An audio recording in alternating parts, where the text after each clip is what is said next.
आज क्षितिज के तमाम साहित्यिक के मित्रों का प्रेम विषयक इस परिचर्चा में सम्मिलित करते हुए मैं उनका हार्दिक स्वागत कर रहा हूं, अभिवादन कर रहा हूं और इस साहित्यिक सांस्कृतिक संस्था के प्रति भी आभार प्रकट कर रहा हूं कि इसने इतने गंभीर, जटिल एवं खतरनाक विषय पर चर्चा का आयोजन किया है।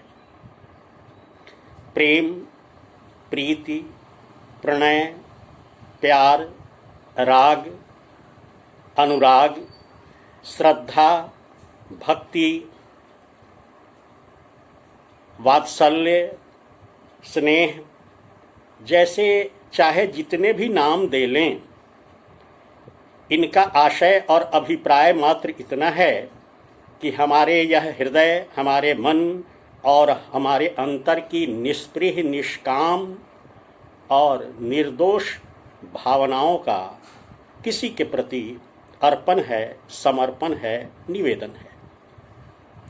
यह शब्द मनुष्य के साथ तब से जीवित है जब से मनुष्य इस धरती पर आया है। प्रकृति हजारों रंग रूपों में उसके सामने रही है।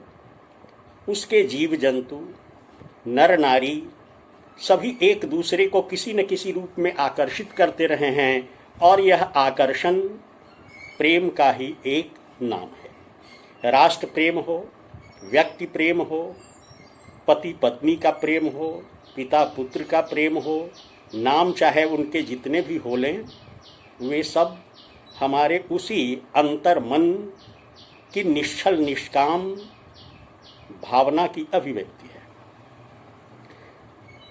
नारद सूत्र में भक्ति के संबंध में जो चर्चा आई है उसमें कहा गया कि सही अनिर्वचनीयो प्रेम रूपः, वहाँ ईश्वर को प्रेम रूप कहा गया है और तत्व चिंतकों ने ऐसा विचार किया है कि जो ईश्वर के प्रति हमारा प्रेम है, श्रद्धा है, भक्ति है, वही सचमुच में प्रेम है संसार के प्रति, सांसारिक जीवों के प्रति, संबंधियों के प्रति। जिसको हम प्रेम कहते हैं, दरअसल वह माया है। यह अपने आप में एक विवाद का विषय हो सकता है, क्योंकि ब्रह्म और माया दोनों एक दूसरे के साथ साथ चलते हैं, साथ साथ उनका अस्तित्व है। अगर ईश्वर ने इस सृष्टि का निर्माण किया है तो इस सृष्टि का भी कोई न कोई महत्व है और हम इससे भाग नहीं सकते। ऐसे में मैं कहना चाहूँगा कि एक श्रद्धा और भक्ति जो ईश्वर के प्रति है वह अलौकिक है, लेकिन वह उस ईश्वर द्वारा सृजित जो यह संसार है, यहाँ के जो सारे संबंध हैं, वे लौकिक होते हुए भी उतने ही सच हैं, क्योंकि अगर लोक नहीं हो तो परलोक का चिंतन संभव नहीं है। अगर हम नहीं हों तो भगवान की भक्ति भी संभव नहीं है। इसलिए भक्त और भगवान कहीं न कहीं एक रूप होने लगते हैं। इस क्रम में मैं कुछ ऐसे कवि और शायर को उद्धृत करना चाहूँगा जिनके विचार इस संबंध में ज़्यादा महत्वपूर्ण लगते हैं। अगर हम उर्वशीकार दिनकर की बात करें तो वे कहते हैं कि जगता प्रेम प्रथम लोचन में, फिर तरंग निभ मन में, पहले प्रिया एक देही लगती, फिर व्याप्त भुवन में। यानी एक से अनेक की ओर यह प्रेम हमें ले चलता है, हमें शरीर से मन की ओर ले चलता है, हमें फिजिक्स से मेटाफिजिक की ओर ले चलता है। उधर उर्दू शायर जिगर मुरादाबादी कहते हैं कि एक लफ्ज मोहब्बत का इतना सा फसाना है, सिमटे तो दिले आशिक, फैले तो जमाना है। यानी प्रेम अगर किसी व्यक्ति के प्रति निवेदित होता है तो वह आशिक का विषय बनता है, आशिक माशूका का विषय बनता है, लेकिन वही जब उससे आगे निकलता है तो वह संपूर्ण सृष्टि का विषय बनता है। तो इस रूप में हम देखते हैं कि प्रेम लौकिक और अलौकिक दोनों रूपों में है। अलौकिक में हम उसे भक्ति का नाम देते हैं और लौकिक में वह पति पत्नी, प्रेमी प्रेमिका, पिता पुत्र, भाई बहन, राष्ट्र, अन्य चीज़ों के प्रति हमारे हृदय के समर्पण को सूचित करता है। तो इस रूप में दोनों में कोई विभेद नहीं है। यानी हम हैं तभी ईश्वर का अस्तित्व है। अगर हम नहीं होते तो ईश्वर की अनुभूति कौन करता? अगर तुलसी नहीं होते तो राम का रामत्व कैसे सिद्ध होता? और दिनकर प्रश्न उठाते हैं ईश्वर के प्रति कि था अनस्तित्व सकता समेट, निज में क्या यह विस्तार नहीं, भाया न किसे चिर शून्य, बना था जिस दिन यह संसार नहीं। तो इस तरह का प्रश्न वाजिब लगता है। हम और अगर जड़ की ओर चलना चाहें तो पाते हैं कि लौकिक और अलौकिक ये दो जो प्रेम हैं वे ही इस पूरे संसार में अनेक रूपों में व्यक्त हो रहे हैं। शास्त्र भक्ति की बात करता है, श्रद्धा की बात करता है, लेकिन व्यष्टि से समष्टि की ओर बढ़ना भी वही राग से वैराग्य की ओर बढ़ने की प्रक्रिया है। दिनकर उर्वशी में एक जगह कहते हैं कि निशा योग जागृति का क्षण है और उदग्र प्रणय का एकायनिक समाधि, काल के इसी गरुत के नीचे योगी बंधे अपार योग में प्रणयी आलिंगन में। तो इस प्रकार यहाँ हम देख रहे हैं कि कवि क्या कहना चाह रहा है। अगर हम मौलिक रूप से इस पर बात करना चाहें, विचार करना चाहें, तो पाते हैं कि यह प्रेम एक तरफ श्रृंगार मूलक भी है, लेकिन उसी का दूसरा पक्ष भक्ति परक भी है। तुलसी का रत्ना के प्रति प्रेम लौकिक श्रृंगार का पक्ष है, लेकिन रत्ना से जब उपदेश पाकर वह राम की ओर उन्मुख होते हैं तो वही अलौकिक प्रेम बनता है। यानी लौकिकता अलौकिकता के मार्ग में आगे बढ़ने में सोपान का काम करती है। हम इस रूप में कह सकते हैं कि प्रेम अलौकिक और लौकिक दो रूपों में संपूर्ण सृष्टि को अपने में समेट लेता है। लौकिक की बात करें तो इसमें भी मनोवैज्ञानिक एक राय रखते हैं, समाज वैज्ञानिक दूसरी राय रखते हैं, फिर विज्ञान कुछ और कहता है और साहित्यकारों की दुनिया कुछ और चित्रित करती है। लेकिन कुल मिलाकर गुलजार की वह पंक्ति ज़्यादा महत्वपूर्ण लगती है जिसमें उसने कहा कि प्यार को प्यार ही रहने दो, कोई नाम न दो। हम नामों में बांटकर, रिश्तों में बांटकर प्यार की व्याख्या तो करते हैं, लेकिन प्यार एक संवेदना है, एक अनुभूति है, एक एहसास है, एक आभास है। इसको हमें प्रमुखता से ध्यान में रखना चाहिए। महात्मा गांधी ने भी प्रेम पर चर्चा की और उन्होंने कहा कि प्रेम जो है कभी दावा नहीं करता, वह हमेशा देता है। प्रेम हमेशा कष्ट सहता है, न कि दूसरे को कष्ट देता है। फिर ओशो कहते हैं कि प्रेम एक दान है, भिक्षा नहीं है। प्रेम मांग नहीं, भेंट है। प्रेम भिखारी नहीं, सम्राट है। तो इस तरह इन चिंतकों ने भी प्रेम को अद्भुत, अविस्मरणीय एवं दिव्य कोटि की वस्तु के रूप में कहा। गौतम बुद्ध कहते हैं कि प्रेम मानवता का दूसरा नाम है। बाइबल कहती है कि जो प्रेम में वास करता है वो परमात्मा में वास करता है। यानी प्रेम हर प्रकार से सृष्टि और मानवता के विकास और उसके संतुलन के लिए आवश्यक है। इसी क्रम में चर्चा आती है प्रथम प्रेम की। लोग कहते हैं कि प्रथम प्रेम का जीवन में बहुत महत्व होता है, कोई प्रथम प्रेम भुलाए नहीं भूलता। ये बात सच हो सकती है भी, लेकिन केवल इतना ही सच नहीं है। वस्तुतः मनोविज्ञान कहता है कि हमारे जीवन में जो भी पहला होता है वह अविस्मरणीय होता है। बार बार हम उसका स्मरण करते हैं। जैसे विद्यालय में नामांकित होकर जाने का पहला दिन, वह भी हम कभी नहीं भूलते। महाविद्यालय में पहली कक्षा की बातें भी हम प्रायः नहीं भूलते। नौकरी का पहला दिन भी हम नहीं भूलते।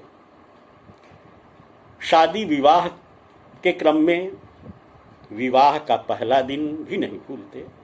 यहाँ तक कि हम जो पहला लैंडलाइन लेते हैं या मोबाइल का पहला नंबर ऑप्ट करते हैं, वह प्रायः नहीं भूलते हैं।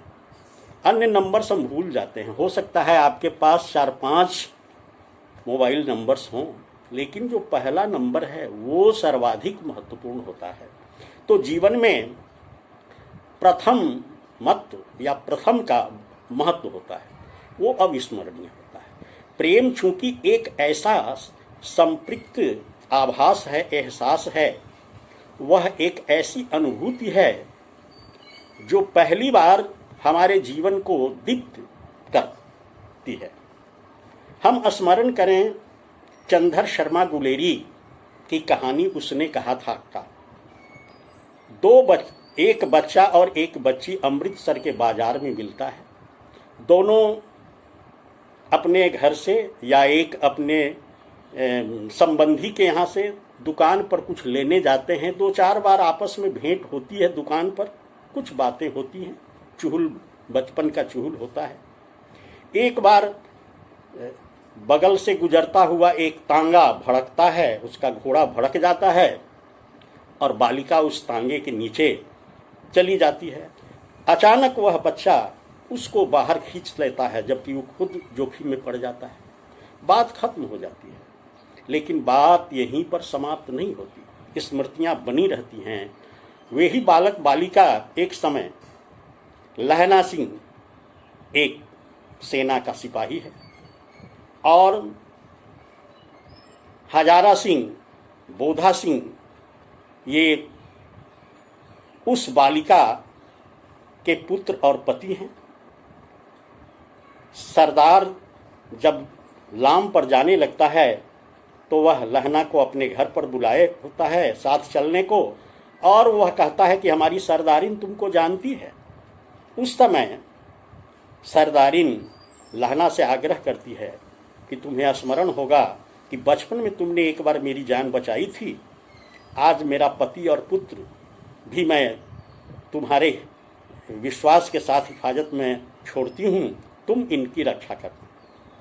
तो यह विश्वास है, यह प्रेम की अंतरधारा है जो समय और परिस्थितियों के बावजूद बदल नहीं पाता है। इसी प्रकार एक बच्ची अपने बड़े भाई से पूछता है कि भैया प्रेम क्या चीज़ है। भाई कहता है कि देखो, तुम प्रतिदिन मेरे बैग से टॉफ़ी चुरा कर खा जाती है, ये मैं यह बात जानता हूँ, लेकिन फिर भी मैं प्रतिदिन टॉफ़ी वहीं पर रखता हूँ। यही प्रेम है। तो प्रेम क्या है, उसकी सूक्ष्मता को परिभाषा में बांध पाना बहुत ही मुश्किल काम है। फिर भी लोग तो हैं कि परिभाषाएं गढ़ते हैं, उसमें समेटने का प्रयास करते हैं। और जो प्रथम प्रेम की बात है तो कहा जाता है कि स्त्रियां प्रथम सहवास, प्रथम संतति का एहसास जिंदगी भर नहीं भूलती हैं। जिंदगी में प्रेम की जो पहली फुहार उसने महसूस की, उसको भी वह नहीं भूलती है। और यही हाल पुरुषों का भी होता है। इसके संबंध में एडिना महल्ली नाम की एक रिलेशनशिप विशेषज्ञ हैं, वो कहती हैं कि हमारे दिमाग में एक हिप्पोकैम्पस होता है। उस हिप्पोकैम्पस में हमारे मन की बहुत सारी कोमल संवेदनशील जो स्मृतियां हैं वे जमा रहती हैं और गाहे बगाहे वे आकर हमें जगाती हैं, कुरेदती हैं, अतीत का स्मरण दिला देती हैं। तो इस रूप में वो भी कहते हैं। हमने प्रेम की दुनिया में एक नाम जो बहुत ही प्रसिद्ध नाम सुना है, वह सेंट वेलेंटाइन का, और उसी पर वेलेंटाइन डे भी बनता है। लोग कहते हैं कि संभव है सेंट वेलेंटाइन ने खुद प्यार नहीं किया, लेकिन संसार के प्यार करने वालों के लिए उसने प्यार के अधिकार की लड़ाई लड़ी और उस अधिकार को सुरक्षित रखा और प्रेम के अनेक रंग और रूप उसने लोगों के सामने प्रकट किए। यह कभी भी भ्रम का विषय नहीं होना चाहिए कि पति पत्नी, प्रेमी प्रेमिका या नर नारी के बीच का संबंध ही प्रेम है। प्रेम अनंत है, प्रेम अथाह है। आप चिड़िए को दाना चुगाते हैं, यह आपके मन का प्रेम है। आप गिलहरी को दाने देते हैं, यह भी आपके मन का प्रेम है। आप पशु पक्षियों के प्रति मन में एक आकर्षण, एक आह्लाद महसूस करते हैं, उनकी चिंता करते हैं, उनकी सुरक्षा करते हैं, उनको दाना पानी देते हैं, यह भी एक प्रेम है। कोई राष्ट्र के प्रति अपना सब कुछ न्यौछावर करता है, यह भी उसका राष्ट्र प्रेम है। कोई समाज के दीन दुखियों की सेवा में अपना संपूर्ण जीवन लगा देता है, यह भी प्रेम ही है। और हम अपनी जैविक आवश्यकता के अनुसार विपरीत लिंगी के प्रति आकर्षण होते हैं, शुद्ध मन से आकर्षित अगर होते हैं, हम उसके प्रति मन में शुभ कामनाएं रखते हैं, उसके अहित की कामना नहीं करते।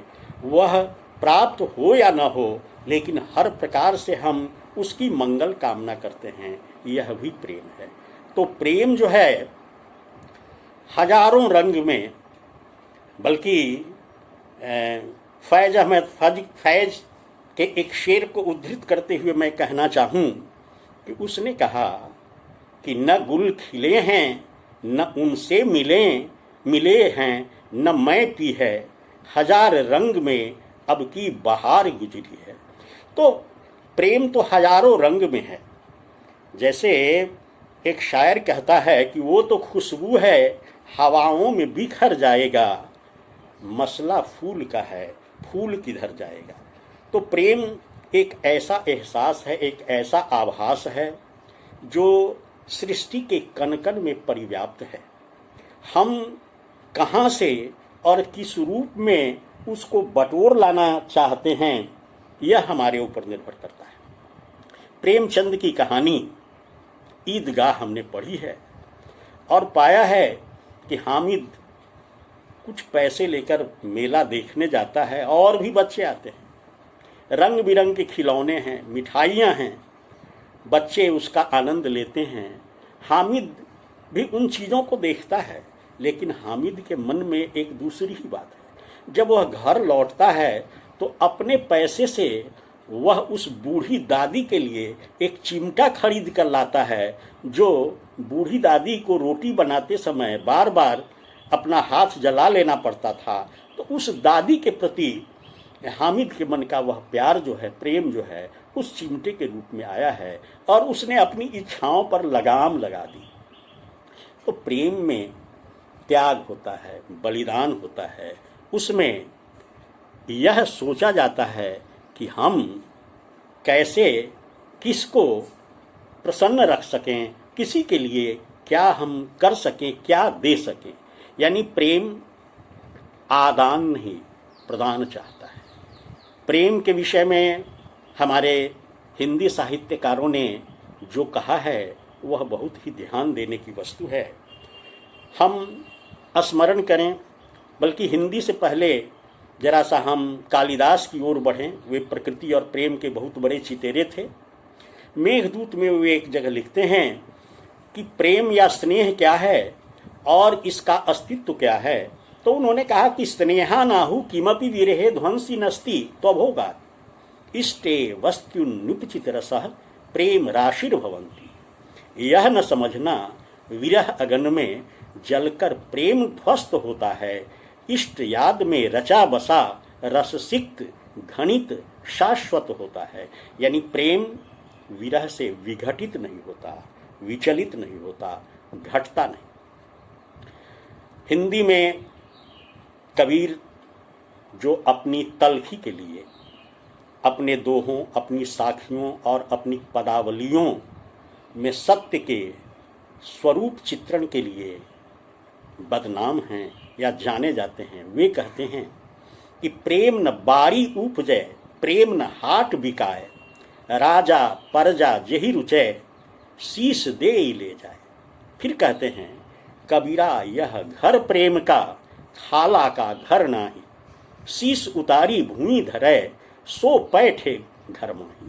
तो प्रेम कुछ इस तरह का है, और इस प्रेम का जब असर होता है तो संपूर्ण प्रकृति एक में एक हो जाती है। यक्ष जब बादलों को देखता है तो अपने विरह की उस प्रतीति में वह उसे ही अपना दूत बनाकर भेजना चाहता है और कहता है कि कामार्ता ही प्रकृतिम कृपना चेतना चेतनेशु। जो कामार्थ हैं, जो दुखी हैं, जो विरही हैं, व्याकुल हैं, वे जड़ चेतन का भेद नहीं मान पाते। राम कहते हैं कि हे खगमृग, हे मधुकर श्रेणी, तुम देखी सीता मृगनैनी। तो यह प्रेम का प्रसार ही है, प्रेम का विस्तृत रूप ही है। विद्यापति की राधा और माधव कृष्ण जब बहुत दिनों के बाद मिलते हैं तो राधा माधव भेंट भई, और दोनों एक दूसरे के विरह में इतने व्याकुल हो जाते हैं, दोनों एक दूसरे का नामोच्चारण करते हुए इतने तन्मय हो जाते हैं कि कृष्ण भूल जाते हैं कि वे कृष्ण हैं, राधा भूल जाती है कि वह राधा है। तो ऐसी स्थिति होती है। और कहें कि साहित्य या संसार का जो साहित्य है उसका 70% जो है प्रेम को समर्पित है, और उसमें भी मुख्य रूप से नर नारी का जो श्रृंगार है, जो लौकिक श्रृंगार है, उसका प्रतीक है। लेकिन वास्तविकता यह है कि हम लोक से परलोक की ओर गमन करते हैं। हमारे जीवन की जो 4 अवस्थाएं हैं, बाल्यावस्था, यौवनावस्था, किशोरावस्था, यौवनावस्था, वानप्रस्थ और संन्यास, ये जो अवस्थाएं हैं ये भी इसी प्रकार देह से विदेह की ओर की यात्रा करते हैं। दिनकर एक जगह कहते हैं कि देह मृत्यु, दैहिक प्रकाश की किरणें मृत्यु नहीं हैं, मिट जाते हैं अधर, नहीं कि देह मृत्यु, दैहिक प्रकाश की किरणें मृत्यु नहीं है, अधर नष्ट होते मिटती झंकार नहीं चुंबन की। यानी शरीर नष्ट होता है, लेकिन हमारे जो भाव हैं, हमारे जो उच्च विचार हैं, हमारा जो प्रेम है, वह कभी नष्ट नहीं होता है। तो इस प्रकार हम देखते हैं कि यह जो प्रेम है इसका बड़ा ही गंभीर विमर्श है, और यह सृष्टि का सार तत्व है। भजनिक बिंदु जी कहते हैं कि है प्रेम जगत में सार और कोई सार नहीं। संसार में प्रेम ही है जो सब कुछ है, उसके अलावा कुछ नहीं है। कबीर भी कहते हैं कि लाली मेरे लाल की जित देखूं तित लाल, लाली देखन मैं गई मैं भी हो गई लाल। इस प्रेम में इतनी शक्ति है कि यह संपूर्ण सृष्टि को अपने रंग में रंग लेती है। कहा जाता है कि लैला काली थी लेकिन मजनू उसका दीवाना था। लोगों ने जब पूछा मजनू से तो मजनू ने कहा कि लैला को तुम मेरी आंखों से तो देखो। यानी प्रेम दृष्टि का विषय है, भावना का विषय है, मन की सुंदरता और समर्पण का विषय है। प्रेम दीवाना होता है। एक गजल प्रसिद्ध है कि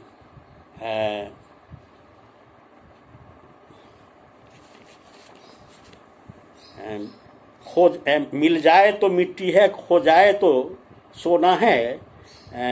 ये गजल जिसमें कहा कि बरसात का बादल तो दीवाना है, क्या जाने किस राह से बचना है, किस छत को भिगोना है। तो प्रेम कुछ ऐसी ही भावना है। वह एक तरह से अंधा भी होता है। अंधा इस अर्थ में कि वह अपने वेग के आगे किसी अवरोध को नहीं स्वीकार कर पाता या उसके सामने वह रुक नहीं पाता।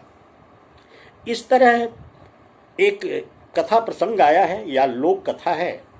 कहा जाता है कि मनुष्य की सारी भावनाएं एक द्वीप पर निवास करती थी। वे सब बड़े प्रसन्न चित्त वहां निवास कर रहे थीं। एक दिन उस द्वीप में, समुद्र में एकाएक तूफान आया। ऊंची ऊंची लहरें उठने लगीं। लगा कि द्वीप जलमग्न हो जाएगा।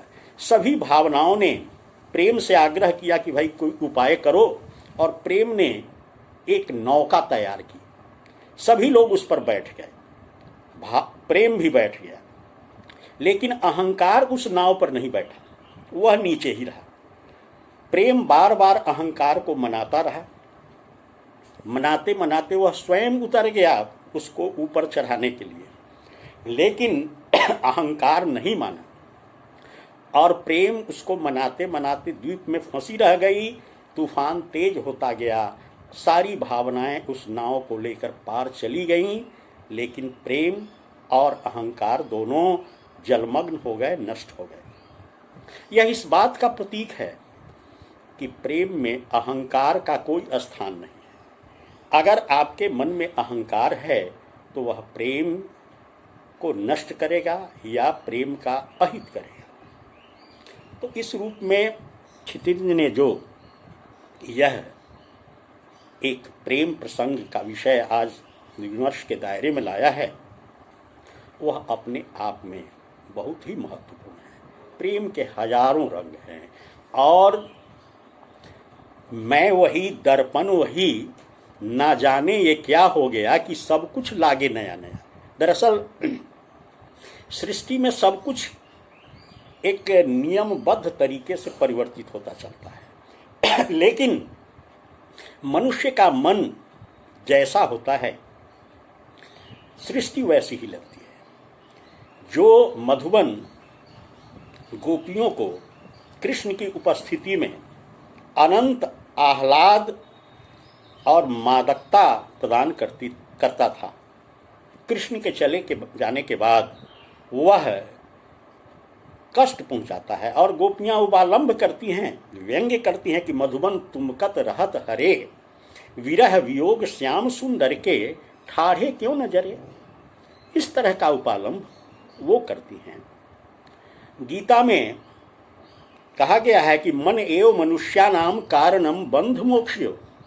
यह तो मन ही है जो मनुष्य के बंधन और मोक्ष का कारण है। मन जब अनुकूल होता है तो अनुकूल वेद नियम सुखम, प्रतिकूल वेद नियम दुखम। हमारे मन के अनुकूल जो वेदना होती है वह हमें सुख देती है। मन के प्रतिकूल जो भाव होते हैं वे हमें कष्ट देते हैं। माताएं प्रसव की असह्य पीड़ा सहती हैं, इस उम्मीद में, इस आशा में कि वे पुत्र या पुत्री को जन्म देंगे। तो इतने कष्ट सहकर भी, जीवन मरण संघर्ष को झेल कर भी जब वे अपनी संतान का मुख देखती हैं तो उनके सारे कष्ट दूर हो जाते हैं, उनके ओठों पर मुस्कान आती है। यही अनुकूल वेदना है, अनुकूल वेदनियम सुखम। लेकिन जो मन के प्रतिकूल होता है वह हमें कष्ट देता है। विरह के, प्रेम के जो दो पक्ष हैं, मिलन और विरह के, ये भी वैसी अनुकूल और प्रतिकूल भाव के द्योतक हैं। जब हम संयोग में होते हैं तो हम सुख का अनुभव करते हैं, लेकिन साहित्य प्रेम और भावना का सुख विरह में ज़्यादा है। इसीलिए राम नरेश त्रिपाठी ने कहा कि मिलन अंत है मधुर प्रेम का और विरह जीवन है, विरह प्रेम की जागृत गति है और सुसुप्ति मिलन है। तो इस प्रकार में से हम सोचें तो पाते हैं कि श्रृंगार वर्णन के क्रम में संयोग से अधिक वियोग का वर्णन हुआ है और मन ज्यादा वियोग वर्णन में रमता है। सूर सागर का वह अंश, भ्रमर गीत वाला अंश, जो विरह वाला अंश है, वह पाठकों को ज्यादा प्रिय लगता है। बल्कि पाठक विरह वाले प्रसंग को बार बार देखना चाहता है। जो फिल्में हमें रुलाती हैं वे हमें बार बार आमंत्रित करती हैं। या कहें कि चुपके चुपके रात दिन आंसू बहाना याद है, तो ये चुपके चुपके आंसू बहाने के लिए संयोग नहीं, वियोग ही चाहिए। और वियोग में प्रेम इतना प्रसरित होता है, इतना विस्तृत होता है कि जो प्रिया पहले एक देही थी वह भुवन व्यापिनी हो जाती है। तेरे जलवे में खुदा मुझको नजर आता है, यानी तब लैला की दृष्टि में, मजनू की दृष्टि में लैला एक लड़की या एक प्रेमिका नहीं, वह संपूर्ण ब्रह्मांड बन जाता है। हम व्यष्टि से समष्टि में पहुँचते हैं, हम लौकिक से पारलौकिक अनुभूति में पहुँचते हैं और फिर हम उस पर ब्रह्म को भी प्राप्त करते हैं जो परम प्रेम स्वरूपा है। इन्हीं बातों के साथ मैं इस प्रेम प्रसंग को विराम देना चाहता हूँ। आप सभी साहित्यकार मित्रों का धन्यवाद करना चाहता हूँ और क्षितिज को इतने जोखिम भरे, इतने संवेदनशील और इतने गहन विषय को परिचर्चा के केंद्र में लाने के लिए कोटिशः बधाई देता हूँ। बहुत बहुत